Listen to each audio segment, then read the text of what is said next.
$100 million contract for Caitlin Clark to be headliner. Saudi-backed basketball league preparing to give WNBA a run for its money.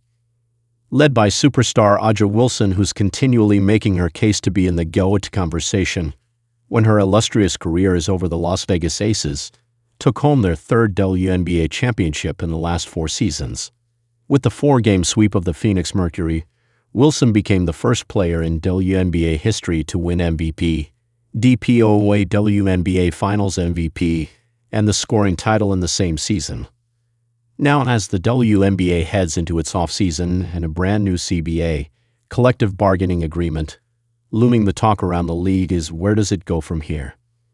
With the ugly and catty back and forth between Minnesota Lynx superstar Napheesa Collier and WNBA Commissioner Kathy Engelbert over the last couple weeks, things aren't looking good as it pertains to the players and the league's leadership, as most players have sided with Collier, calling out the Engelbert and her perceived lack of quality leadership over the last 6+ seasons. Saudi-backed league could push Unrivaled, but Collier might have something more important to tend to, as her league, Unrivaled, is reportedly set to face a stiff challenge from another league sooner than later. As Unrivaled prepares for year 2 after a successful inaugural season, reports are a Saudi-backed league currently titled Project B is aiming to take that spot. Project B is a global basketball league that has a who's who list of investors and advisors, including Candace Parker, former NFL legend Steve Young, tennis legend Novak Djokovic, and women's tennis star Sloane Stephens could push the league out. They even have former WNBA star Alana Beard already locked in as chief basketball officer. Per reports, the league has already signed WNBA players, and while its season timeframe won't overlap the WNBA season, it will do so with Unrivaled. In fact, one fan stated, "Looks like Unrivaled will have to drop Un from its name." The league is projected to start next fall and run from November to April. How it could affect the WNBA? With the WNBA's biggest issue being salaries for its players, a league like Project B could cause problems like LIV Golf did for the PGA, something that ultimately led to the two even discussing a merger at one point.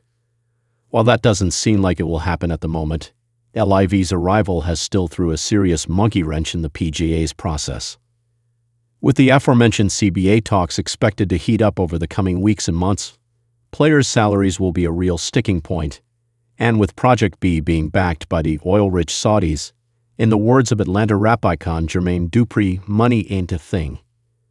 Think about it like this. What if the league offered Caitlin Clark $100 million and, say, Angel Reese $50 million per season to play? The likelihood is it would be an exclusively deal to play with them only, taking 2 of the WNBA's 2 biggest stars away. And while Reese participates in Unrivaled, Clark doesn't, which is something else to ponder. Caitlin is the only player that would draw international crowds. $100 million contract for her to be the headliner. One fan said, "So if Clark does this, the W will go back to flying commercial and staying in Motel 6S, if not folding altogether eventually," another fan said. "That's a lot of money, and it will be in direct competition to Unrivaled, and down the line maybe even the WNBA. It will be interesting to see who they get, and with that amount of money on offer, probably a fair few players, no doubt." "Yeah, it's overseas, but if you can earn millions," another fan said. "They'd ruin the PGA by paying golfers money some would have never made in their life. Now they're giving basketball a shot. Pretty sure, like golf, there's probably lots of takers lining up," another fan said. With Saudi money, Unrivaled would be in serious trouble. If this is true, they should let the WNBA buy them out and take their profits and run, no-brainer, another fan spewed. What would Project B look like? Per Sam Amick of The Athletic, via multiple sources, the league will begin with 6 teams of 11 players that will participate in 7 2-week tournaments in cities across Europe, Asia, and the Americas, and is already 2 years in the making. Amick also states the Saudis want to capitalize on the immense growth and interest in the sport that's taken place over the last couple of seasons.